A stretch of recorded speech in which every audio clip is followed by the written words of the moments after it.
നമ്മുടെ ഈ പൊളിറ്റിക്സ്, അതായത് നമ്മുടെ പുരോഗമന പ്രസ്ഥാനം എന്നൊക്കെ പറയുന്ന, കേരളത്തിലെ പ്രത്യേകിച്ച് പുരോഗമന പ്രസ്ഥാനം എന്ന് പറയുന്ന കമ്മ്യൂണിസ്റ്റ് പാർട്ടിയൊക്കെയാണ്. എന്തായാലും അവർക്കും ഈ അസഹിഷ്ണുതയും രാഷ്ട്രീയത്തിലെ വെറുപ്പും അവരുടെ ഉള്ളിൽ അല്ലെങ്കിൽ ഒക്കെ നിറഞ്ഞു കിടക്കുമെന്നാണ് തോന്നുന്നത്. ഇപ്പം നമുക്ക് ഒരു ജനാധിപത്യ രീതിയിൽ ഒരു ഒരു ഒരു നഗരസഭയുടെ പിതാവാണ് നഗരസഭാ ചെയർമാൻ എന്ന് പറയുന്നത്. ആ നഗരസഭാ ചെയർമാൻ അദ്ദേഹത്തിൻ്റെ നഗരസഭയുടെ വികസന കാര്യങ്ങളൊക്കെ ശ്രദ്ധിക്കാൻ വേണ്ടിയിട്ട് അവിടെയുള്ള MLA ആയിട്ടും MP മാരുമായിട്ടൊക്കെ നല്ലൊരു ബന്ധം ഉണ്ടാക്കേണ്ടി വരും. അവരുമായിട്ട് വളരെ സഹകരിച്ച് മുന്നോട്ട് പോകേണ്ടി വരും. അവിടെ രാഷ്ട്രീയം നോക്കിയിട്ട് കാര്യമില്ല. പക്ഷേ തൃശ്ശൂരിലെ ചെയർമാൻ, നഗരസഭാ ചെയർമാൻ വർഗീസ്, സുരേഷ് ഗോപി എന്ന് പറഞ്ഞാൽ അവിടെ ജനങ്ങൾ ജയിപ്പിടിച്ച MP ഒന്ന് സംസാരിച്ചാൽ, ഒന്ന് ഫോണിൽ കൂടെ ഒന്ന് സംസാരിച്ചാൽ, നേരിട്ട് കാണുമ്പോൾ ഒന്ന് ചിരിച്ചാൽ വല്ലാത്ത ഒരു അസഹിഷ്ണുതയാണ് അവിടുത്തെ LDFനും പ്രത്യേകിച്ച് CPIക്കും. എന്താണ് ഇതിങ്ങനെ പോകുന്നത്? ആനയുടെ പ്രത്യേകത എന്തൊക്കെയാണ്? ആനയ്ക്ക് ഒരുപാട് പ്രത്യേകമാണ്. നമ്മൾ ഈ പൊട്ടന്മാർ കാണുമ്പോൾ അല്ല, അല്ലാതെ നമ്മൾ കാണുമ്പോൾ നമുക്ക് ഒരുപാട് എടുത്തു പറയുമ്പോൾ ഏത് കണ്ടാലും നമുക്ക് അതിൻ്റെ ഒരു പ്രത്യേകത, അതിന്റെ ശക്തി, അതിന്റെ സൈസ്, പിന്നെ സൈസ് പെട്ടെന്ന് നമ്മൾ ആനയെ കാണുമ്പോൾ ഐഡന്റിഫൈ ചെയ്യുന്നതാണ് അതിന്റെ 2 കൊമ്പ്, പിന്നെ അതിന്റെ ആ ഈ തലയെടുപ്പ്, പിന്നെ അത്രയാണ്. വേറൊരു ജീവിക്കില്ലാത്തൊരു സാധനം ആനയ്ക്കുണ്ട്.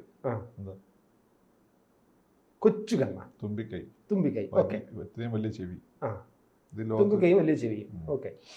അതുപോലെ എല്ലാ രാഷ്ട്രീയ പാർട്ടികൾക്കും, അപ്പോൾ ലോകത്ത് എല്ലാ ആനയ്ക്കും ഈ പറഞ്ഞ സാധനങ്ങളുണ്ട്. ആഫ്രിക്കൻ ആനയായാലും ഇന്ത്യൻ ആനയാണെങ്കിലും ഈ സാധനങ്ങളുണ്ടാവും. രൂപത്തിൽ ചെറിയ വ്യത്യാസങ്ങൾ അത്രേ ഉള്ളൂ. അതുപോലെ തന്നെ രാഷ്ട്രീയ പാർട്ടികൾക്ക് പറഞ്ഞിട്ടുള്ളത് അവർ ജനാധിപത്യവും സോഷ്യലിസവും പുരോഗതിയൊക്കെ പറയും, സാഹോദര്യം, മതേതരത്വം, ഹിന്ദുത്വമൊക്കെ പറയും. പക്ഷേ ഒരു ബേസിക് സ്വഭാവം ഇതൊക്കെ തന്നെയാണ്. അതായത് ഈ തുമ്പിക്കൈ ഉണ്ടാവും, അസൂയ ഉണ്ടാവും, വെറുപ്പുണ്ടാവും, വിദ്വേഷം ഉണ്ടാവും, ഇതൊക്കെ ഉണ്ടാവും. പേര് പലത് ആഫ്രിക്കൻ ആന, ഇന്ത്യൻ ആന, ബംഗാളി ആന, ബാങ്കോക്ക് ആന എന്നൊക്കെ പേരുണ്ടാവുന്നത്. അതുപോലെ എല്ലാ രാഷ്ട്രീയ പുരോഗതി പറഞ്ഞുകൊണ്ട് പുരോഗമനം ഉണ്ടാവണമെന്നില്ല, വർഗീയത പറഞ്ഞുകൊണ്ട് പൂർണ്ണമായും വർഗീയത ആവണമെന്നില്ല. നമ്മൾ കാണുന്നതൊക്കെയാണല്ലോ നമ്മുടെ ചുറ്റുപാട്. അപ്പോൾ അതുകൊണ്ട് ഇത് രാഷ്ട്രീയ പാർട്ടികളുടെ ഒരു പൊതു സ്വഭാവം പേടിയാണ്. അതിഭീകരമായ പേടിയാലാണ് നയിക്കപ്പെടുന്നതാണ് രാഷ്ട്രീയ പാർട്ടികൾ. ഈ പേടി തന്നെ, പേടി എന്ന് പറയുമ്പം എങ്ങനെ പേടി? സ്വന്തം കാൽച്ചുവട്ടിലെ മണ്ണ് ഒലിച്ചു പോകുന്നു എന്നുള്ള പേടിയാണോ, അതോ മറ്റു രാഷ്ട്രീയ പാർട്ടികളുടെ പേടിയാണ്? ഏത് തരത്തിലുള്ള പേടി? ഒന്ന് മറ്റാരെങ്കിലും നമ്മളെ വീഴുന്നുള്ള പേടി, അതാണ് ഒരു പേടി. അതുപോലെ തന്നെ പേടി വിറ്റുകൊണ്ട് വളരുന്നവരുമാണ്. നാട്ടുകാരെ പറ്റിക്കുന്ന പേടി വിറ്റുകൊണ്ട് ഹിന്ദുക്കൾ നിങ്ങളെ ശത്രുക്കളാണ്, ഭയത്തെ വിറ്റ് മുന്നോട്ട് പോകുന്ന പാർട്ടികളാണ്, മുസ്ലിങ്ങൾ നിങ്ങളെ ശത്രുക്കളാണ്. അതായത് ഗുണ്ടകളെ പോലെ. ഇപ്പം കാൾ മാർക്സിന്റെ ഒക്കെ ഭാഷയിൽ പറഞ്ഞാൽ ഭരണകൂടം പോലെ. ഭരണകൂടം മർദ്ദനോപാധികളാണ് സ്റ്റേറ്റ് എന്നാണ് കാൾ മാർക്സ് വന്നിരിക്കുന്നത്. അപ്പോൾ അതിനെ കോടതി, പോലീസ് ഇതിനെയൊക്കെ പഠിച്ച് നമ്മൾ ഡിസിപ്ലിനായി ജീവിച്ചോളും എന്നാണ് കാൾ മാർക്സ് വന്നിരിക്കുന്നത്. അപ്പോൾ രാഷ്ട്രീയ പാർട്ടികളുടെ ബേസിക് സ്വഭാവം അതാണ് പേടിയാൽ ജീവിക്കപ്പെടുകയും പേടി വിറ്റ് ജീവിക്കുകയും ചെയ്യുന്ന ആളുകളാണ്. സ്വന്തം കഴിവിലുള്ള ഒരു വിശ്വാസമില്ലായ്മയാണല്ലോ പേടിക്ക് കാരണം. അതെ. ആദ്യകാലം ഇവർ തുടക്ക കാലഘട്ടത്തിൽ പേടി ഉണ്ടാവില്ല, അതുകൊണ്ടാണ് അവർ മുന്നോട്ട് വരുന്നത്. ഫോർ എക്സാമ്പിൾ കോൺഗ്രസ്, ബ്രിട്ടീഷുകാർ ഞെരിച്ചു കളയുമെന്ന് അറിയാം, എന്നിട്ട് അവർ മുന്നോട്ട് വന്നു. കമ്മ്യൂണിസ്റ്റ് പാർട്ടി ഞെരിച്ചു കളയുമെന്ന് അറിയാം.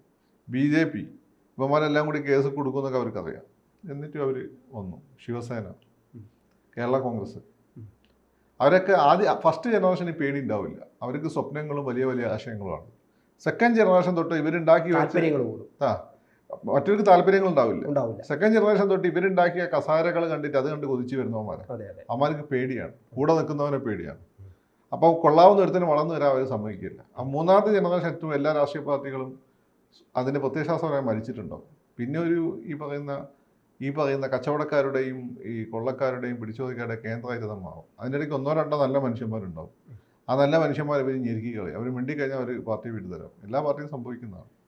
എൻ്റെ അഭിപ്രായത്തിൽ ഒരു 50 വർഷം കഴിയുമ്പോൾ എല്ലാ പാർട്ടികളും ഇല്ലാതാവും, എന്നിട്ട് പുതിയ പാർട്ടികൾ രൂപം കൊണ്ടുവരണം. അങ്ങനെ രാഷ്ട്രീയത്തിൽ എപ്പോഴും നിത്യയൗവനം ഉണ്ടാവും. രാഷ്ട്രീയ കൊള്ളാവുന്നവന് വളർന്നു വരാനുള്ള സംവിധാനം. അങ്ങനെ കൊള്ളാവുന്നവന് ഒരിക്കലും വളഞ്ഞ മാർഗ്ഗങ്ങൾ സ്വീകരിക്കില്ല. അവൻ്റെ സ്വപ്നങ്ങൾ വ്യക്തിപരമായിരിക്കില്ല. അവൻ്റെ സ്വപ്നങ്ങൾ ആകാശം. ഇപ്പോൾ സുരേഷ് ഗോപിനെ സംബന്ധിച്ചിടത്തോളം ആകാശം മൊട്ട സമൂഹത്തിന് വേണ്ടി കാണുന്ന സ്വപ്നങ്ങളായിരിക്കും. അരവിന്ദ് കെജ്രിവാളിനെ പോലെ അങ്ങനെയുള്ളതായിരിക്കും, അല്ലെങ്കിൽ നരേന്ദ്രമോദിയെ പോലെ. അല്ലെങ്കിൽ നമ്മൾ പഴയ കാലത്തെ കണ്ണൂർ ജില്ലാ സെക്രട്ടറി ആയിരുന്ന പിണറായി വിജയനെ പോലെ അങ്ങനെയുള്ള ആളുകൾ സ്വപ്നങ്ങൾ അങ്ങനെയാണ്. പക്ഷേ ഇതെല്ലാം കഴിഞ്ഞിട്ട് ഈ പറഞ്ഞ പോലെ ഈ കസാരകൾ ആഗ്രഹിക്കാൻ തുടങ്ങുമ്പോൾ ഒരുത്തൻ നന്നായാൽ പോലും ഒരുത്തൻ കൂടെ ഒരുത്തൻ തന്നെ വെട്ടു എന്നുള്ള പേടിയാണ്. അപ്പോൾ കൊള്ളാവുന്നവൻ ഒരിക്കലും ഈ പറയുന്ന പോലെ ഇവരോട് മത്സരിച്ച് അവൻ നിൽക്കില്ല എന്ന് വെച്ചാൽ അവൻ അവരോട് മത്സരിക്കാൻ അറിയില്ല. അവനെപ്പോഴും വലിയ സ്വപ്നങ്ങൾ, വലിയ ഐക്യം ഉള്ളവനാണ്. അവനെ സമൂഹത്തിൽ മുന്നോട്ട് കൊണ്ടുപോകാൻ പറ്റുള്ളൂ. ഇവന്മാർ വൃത്തിയിട്ട കളി കളിക്കും, അത് ഇവർക്ക് അത് താങ്ങാൻ പറ്റില്ല. അപ്പോൾ അവരെന്ത് ചെയ്യും? അവർ നിർജ്ജീവം അല്ലാതെ വേറെ ഏതെങ്കിലും മേലേക്ക് പോകും. അങ്ങനെ രാഷ്ട്രീയത്തിൽ സമൂഹത്തിന് കിട്ടേണ്ട സ്വത്ത് വേറെ ഏതെങ്കിലും രീതിക്ക് കിട്ടും, പക്ഷേ അയാൾ ഫുള്ളായിട്ട് കിട്ടില്ല. അപ്പോൾ അവരെന്ത് ചെയ്യുമെന്ന് വെച്ചാൽ പിന്നെ നിർജ്ജീവമായിട്ട് അങ്ങ് പോകും. ഇതാണ് നമ്മുടെ നാട്ടിൽ. അപ്പം ബില്യൻ്റെ ആളുകളെ കൊല്ലുന്ന ഒരു സംവിധാനമാണ് നിലവിലുള്ള രാഷ്ട്രീയം. നിങ്ങൾ രാഷ്ട്രീയ പാർട്ടികൾ, കേരളത്തിലെ രാഷ്ട്രീയ പാർട്ടികൾ ഇത്ര ബില്യൻ്റെ ആളുകൾ ഇത്തരം പാർട്ടികളിലുണ്ട്. പിന്നെ ആകെപ്പാട് എനിക്ക് തോന്നുന്നു കുറച്ചും കൂടി കോൺഗ്രസ്സിലാണ് കുറച്ചും കൂടി പിന്നെ ബില്യൻ്റെ ആളുകൾ വളർന്നു വരാനുള്ള സാഹചര്യം ഉള്ളത്. അതിൽ ഗ്രൂപ്പ് ഉണ്ടെങ്കിൽ പോലും രാഹുൽ ഗാന്ധിയുടെ, സോണിയാഗാന്ധിയുടെ കണ്ണിൽപ്പെട്ട് അവർ ബില്യൻ്റെ തോന്നിക്കഴിഞ്ഞാൽ അവർ പ്രൊമോട്ട് ചെയ്യും. അങ്ങനെ ഒരു സംവിധാനം മറ്റു പാർട്ടിയിലൊന്നും ഇല്ല. അപ്പം ബ്രില്യൻ്റ് ആയിട്ടുള്ള ആളുകൾ ഒതുക്കുക എന്നുള്ളതാണ്. അപ്പം ബ്രില്യൻ്റ് ആയിട്ട് ആളുകൾ വരുന്നില്ല. അങ്ങനെ അവരെല്ലാം കൂടി ഉണ്ടാക്കിയ പാർട്ടിയാണ് ആം ആദ്മി പാർട്ടി ഡൽഹിയിൽ. അവരെ ഭരണം പിടിക്കുകയും ചെയ്തു. BJPൻ്റെ ഒരു ഗുണം സംഘം ആരെങ്കിലും ഒതുക്കാൻ നോക്കിയാൽ സുരേഷ് ഗോപിയൊക്കെ അങ്ങനെയാണല്ലോ, സംഘത്തിന്റെ ഒരു സപ്പോർട്ട് ഉണ്ടെങ്കിൽ നിങ്ങൾക്ക് ഒതുക്കാൻ പറ്റില്ല. നല്ല ബ്രില്യൻ്റ് ആണ് അന്ന് കണ്ടുകൊണ്ടാണ് മോദിയൊക്കെ മോദി ഗുജറാത്ത് RSS ഇതൊക്കെയാണ് മൂപ്പരുടെ ബാക്കിങ്.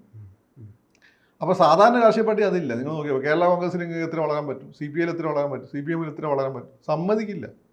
CPM വളരാൻ പറ്റിയത് ഇപ്പം നമ്മുടെ MA ബേബിയാണ് സംസ്ഥാന സെക്രട്ടറി എങ്കിലും നടക്കുകയായിരുന്നു. കാരണം ബേബിക്ക് കുറച്ച് ബില്യൻസിന് ഇമ്പോർട്ടൻറ്റ് കൊടുക്കുന്ന ആളാണ്. ബേബിനെ തന്നെ സൈഡാക്കി. അങ്ങനെയാണ് അതിന്റെ സംവിധാനം. അപ്പം എന്തായാലും താങ്കളിപ്പോ എന്തായാലും ഒരു താത്വികമായ ഒരു അവലോകനം, അതിന്റെ ഭാഗമാണ് നമ്മൾ നിങ്ങൾ ചോദിച്ച ചോദ്യത്തിന് ഉത്തരം അതാണ്. അല്ല, CPIയുടെ ഒരു പ്രോബ്ലം അതാണ്. അത് അവരുടെ ഒരു നിയോജക മണ്ഡലമാണ്. അവരുടെ സ്ഥാനാർത്ഥിയാണ് അവിടെ തോറ്റത്. അവർ ഏറ്റവും ജനകീയമായ മുഖം എന്നുള്ള സുനിലിനെ കൊണ്ടുവന്നു. ഞാൻ അന്നേ പറഞ്ഞാണ് സുനിൽ തോൽക്കുന്നത്. ജനകീയനായിട്ടും കാര്യമില്ല. കാരണം തൃശ്ശൂർ കച്ചവടക്കാരുടെ കേന്ദ്രമാണ്. എല്ലാ സമുദായത്തിൽപ്പെടും ഈഴവ കച്ചവടക്കാർ ഏറ്റവും കൂടുതലുള്ള സ്ഥലമാണ്. രണ്ടാമത്തത് ക്രിസ്ത്യൻ കച്ചവടക്കാർ. നിങ്ങൾ കേരളത്തിലെ പ്രധാനപ്പെട്ട ബിസിനസ് യൂസഫ് അലി തൊട്ട് ഗുഡ് നൈറ്റ് മോഹൻ തൊട്ട് കല്യാണരാമൻ എന്ന നാട്ടുകാരനാണ് എനിക്ക് തോന്നുന്നു. പിന്നെ അങ്ങനെ കല്യാണരാമൻ, പിന്നെ ജോയി ആലുക്കാസ്, അങ്ങനെ ഒരു പിന്നെ നമ്മളെ ബോച്ചെ,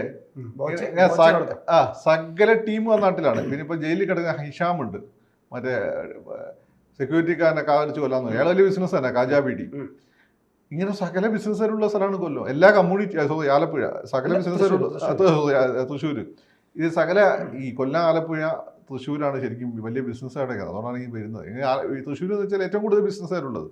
ഇങ്ങനെ എനിക്ക് ഈ ജ്യോതി ലാബിലെ അയാളും അവിടെ തോന്നുന്നു, എനിക്ക് ഉറപ്പില്ല. കോഴിക്കോടാണോ? ഏതായാലും ഈ തൃശ്ശൂരാണ് കേരളത്തിൽ ഏറ്റവും കൂടുതൽ ഇപ്പം വ്യവസായികളുള്ള ഒരു സ്ഥലം. ലോകം മൊത്തം സ്പ്രെഡ് ചെയ്തിരിക്കുന്ന വ്യവസായികൾ. അപ്പോൾ അവരെ സംബന്ധിച്ചിടത്തോളം നല്ല ഇംഗ്ലീഷ് സംസാരിക്കുക, എംബസികളായിട്ട് കൈകാര്യം ചെയ്യാൻ പറ്റുന്ന ഒരു MPനെ കിട്ടുമ്പോൾ സമയത്ത്, അത് കേന്ദ്ര നേതൃത്വമായിട്ട് അടുത്ത ബന്ധമുള്ള ഒരു MP ആണ് അവർക്ക് വേണ്ടത്. സുനിലാകാൻ പറ്റില്ല. സുനിൽ അതിൻ്റെ ഇടയ്ക്ക് പോയിട്ട് എന്ത് ചെയ്തു, ഇംഗ്ലീഷ് സംസാരിച്ച് അതോടുകൂടി തീർന്നു സുനിൽ. സുരേഷ് ഗോപി എന്ന് വെച്ചാൽ ഒടുക്കത്തെ ഇംഗ്ലീഷ്, അയാളോട് വെറുതെ അയാളെ ലെവൽ ഇംഗ്ലീഷ് സംസാരിക്കണം, അയാൾ സംസാരിക്കാൻ നിൽക്കരുത്. അപ്പം ഇവരെ പ്രശ്നം എന്ന് വെച്ചാൽ ഇവർ ബേസിക്കലി CPI ആപ്പാടുണ്ട് എന്ന് പറയുന്ന പ്രദേശമാണ് തൃശ്ശൂർ, വേറൊന്ന് കൊല്ലമാണ്. ഈ രണ്ട് പ്രദേശങ്ങളും ഒറ്റയ്ക്ക് ഒരു പഞ്ചായത്ത് പിടിക്കാനുള്ള ശേഷി അവർക്കില്ല. അത് പണ്ട് അച്യുതമേനോനെ പോലെയൊക്കെയുള്ള വലിയ നേതാക്കന്മാരുണ്ടായിരുന്ന സമയത്ത് വ്യക്തിപ്രഭാവം കൊണ്ട് ആണ് ആ പ്രദേശങ്ങളൊക്കെ. ഈ തൃശ്ശൂരുകാർ എപ്പോഴും വ്യക്തിപ്രഭാവത്തിന് ഇമ്പോർട്ടൻസ് കൊടുക്കുന്ന ആളുകളാണ്. അങ്ങനെയാണ് അവിടെ കരുണാകരനാണെങ്കിലും ഒക്കെ ജയിക്കും. പക്ഷേ ഫാമിലിക്ക് അവിടെ ഇലക്ഷനിൽ വലിയ ബുദ്ധിമുട്ടാണ്. സുരേഷ് ഗോപിയുടെ ജയിക്കാൻ വ്യക്തിപ്രഭാവം ഒരു ഘടകമാണ്. ഈ തിരുവനന്തപുരം കഴിഞ്ഞാൽ കൊല്ലാവുന്ന ആളുകളെ ജയിപ്പിക്കാനുള്ള സ്വഭാവമുള്ള ഒരു സ്ഥലമാണ് ഈ തൃശ്ശൂർ ലോക്സഭാ നിയോജകമണ്ഡലം. PC ചാക്കോനെ വരെ അവർ ചെയ്യും. പക്ഷെ PC ചാക്കോ കൊള്ളില്ല എന്ന് തോന്നിയപ്പോൾ തൃശ്ശൂർക്കാരൻ്റെ സ്ഥിരം വരെ പോയി പണിയൊക്കെ പറഞ്ഞു. അതാണ് അവരുടെ സ്വഭാവം. അപ്പം അവിടെ CPIയുടെ ഇൻഫീരിയറിറ്റി കോംപ്ലക്സ് ആണ്. അതാണ് ഞാൻ ചോദിക്കുന്നത്. അത് എത്രമാത്രം ഈ പ്രസന്റ് കാലത്തേക്ക് വന്നു കഴിഞ്ഞാൽ ഇവരുടെ ഈ അഭിപ്രായങ്ങൾ, ഈ ഒരു വിദ്വേഷം നിറച്ചുകൊണ്ടുള്ള ഈ അഭിപ്രായങ്ങൾ CPIക്ക് ഈ എന്താണ് സംഭവിക്കാൻ പോകുന്നത്? അത് LDF ഒരു ഗുണം ഉണ്ടാക്കാൻ സാധ്യത. കാരണം ഒരു ജനാധിപത്യ രീതിയിൽ ഒരു മേയർ MP കാണുക, സംസാരിക്കുക, ഒന്ന് കാണുമ്പോൾ ചിരിക്കുക, ചില സഹായങ്ങൾ ചോദിക്കുക എന്നുള്ളത് സ്വാഭാവികമാണ്. അതിനെ ഇങ്ങനെ ഇടയ്ക്ക് കയറി നിന്ന് പറയുമ്പോൾ ഇവർ പറയുന്ന ഈ വലിയ ജനാധിപത്യവും വലിയ വിശാലതയൊക്കെ അങ്ങ് അസ്തമിച്ചവർ വെറും ഒരു വളരെ ചെറിയ ഒരു സംഗതിയായിട്ട് മാറുകയല്ലേ ചെയ്യുന്നത്. അല്ല, ഞാൻ ചോദിക്കട്ടെ, ഈ ആനി രാജേട്ടൻ ജയിച്ച് ലോക്സഭയിൽ പോയി നരേന്ദ്രമോദി വരുമ്പോൾ അവർ ഇറങ്ങിപ്പോകുമായിരുന്നു. നരേന്ദ്രമോദിയാണല്ലോ പ്രധാനമന്ത്രി. ഈ ആനി രാജേട്ടൻ കർഷകത്തിൽ ജയിച്ചു വിചാരിക്കുക, അവരവിടെ ലോക്സഭയിൽ ഇരിക്കുകയാണ്. അപ്പോൾ നരേന്ദ്രമോദി ഇരിക്കുന്ന സ്ഥലത്ത് ഇരിക്കാൻ എനിക്ക് താല്പര്യമില്ല, ഇറങ്ങിപ്പോകുമായിരുന്നു. ഒരിക്കലും അത്രയേ ചോദിച്ചിട്ടു. അതാണ് അതിൻ്റെ കാര്യം. പിന്നെ വേറെ ചില ആളുകളെയൊക്കെ പല സ്ഥലത്തും BJPൻ്റെ കാര്യം വിചാരിച്ചാൽ എത്തുന്ന പൊസിഷനിലേക്ക് ഇരുത്തിയിട്ടുണ്ടല്ലോ വേറെ ചില നേതാക്കന്മാർ ഉണ്ടല്ലോ. ഞാൻ കൂടുതൽ പറയണ്ടല്ലോ, മക്കളെയൊക്കെ അറിയാലോ. അപ്പോൾ ഇതൊക്കെ വെറും ഒന്ന് അഭിനയമാണ്. ഞങ്ങൾ വർഗീയ ഫാസിസവുമായിട്ട് യാതൊരു തരത്തിലുള്ള കൂട്ടുകെട്ടുമില്ല. പക്ഷെ ഞങ്ങൾ തിരുവനന്തപുരത്ത് ജാതി മതം നോക്കി ബെന്നറ്റിനെ സ്ഥാനാർത്ഥിയാക്കും, വേറെ സ്ഥലത്ത് വേറെ ചിലരെയാക്കും. അതിനൊന്നുമില്ല, ഒന്നാമത്തെ കാര്യം. അപ്പം ഇതൊരു കപട നാടകമാണ്. ഈ കപട ജനം തിരിച്ചറിയുന്നത് മാത്രമേ അവർക്ക് മനസ്സിലാവുന്നില്ല. ഓക്കെ, അപ്പൊ എന്തായാലും ഈ വർഗീസ് വളരെ സ്ട്രോങ് ആയിട്ട് ഞങ്ങൾ നിൽക്കുന്നത്. വർഗീസ് മറ്റേ പടത്തിലെ ജയസൂര്യനെ പോലെ ഒറ്റയ്ക്ക് സ്വന്തം കഴിവുകൊണ്ട് ജയിച്ചു വന്ന ആളാണ്. ഏതൊരു പടത്തിൽ ജയസൂര്യ മേയറാവുന്നിട്ടല്ലേ, ഏതായിരുന്നു പടം, ആശിച്ചവൻ ആകാശത്ത് ആനയും കിട്ടി എന്നുള്ള പാട്ടൊക്കെയുള്ള സിനിമയിൽ അതിന്റെ ഫസ്റ്റ് പാർട്ട് സെക്കൻഡ് പാർട്ടിലോ first part second part Jayasurya മെമ്പറാവുന്നുണ്ട്. അപ്പൊ അതുപോലെയാണ് പിന്നെ ആര് ഈ വർഗീസിന്റെ കാര്യം. വർഗീസിന് പിന്നെ തൃശ്ശൂരിക്കാർ അച്ചായന്മാർ ആരെങ്കിലും കച്ചവടം പഠിപ്പിക്കണം. നാളെ വർഗീസ് കളം മാറുമോ? വർഗീസിലല്ലേ, തൃശ്ശൂരിക്കാർ അച്ചായന്മാർ എന്താ വെച്ചാൽ രാജാജിനെ അറിയാലോ, രാജാജി കമ്മ്യൂണിസ്റ്റ് തന്നെ. രാജാജിന്റെ ഒടുക്കത്തെ ഗഡ്സാണ് രാജാജി. അപ്പൊ അങ്ങനെയുള്ള ആ ഗഡ്സും പ്ലസ് രാജാജിക്ക് ഇല്ലാത്ത സ്വഭാവമാണ് കച്ചവടം, അതും കൂടി ചേർന്ന് തൃശ്ശൂർ അച്ചായന്മാരെ പിടിച്ചാൽ കിട്ടിയില്ല. അക്കൂട്ടത്തിൽപ്പെട്ട ഒരാളാണ് വർഗീസ്. വർഗീസിനോട് കളിച്ചാൽ ഇവർക്ക് തന്നെ ക്ഷീണം വരും എന്നല്ല, വർഗീസിന് നഷ്ടം വരും. ഇവർക്ക് തന്നെ ക്ഷീണം വരും എന്നുള്ള വർഗീസ് ചിലപ്പോൾ ഭാവിയിൽ BJP അവിടുത്തെ MLA മന്ത്രിയൊക്കെ ഒരാക്കും. കൂടുതൽ വാർത്തകളും വിശേഷങ്ങളും നിങ്ങളിലേക്ക് എത്താൻ ABC മലയാളം സബ്സ്ക്രൈബ് ചെയ്യുക, ബെൽ ബട്ടണും അമർത്തുക.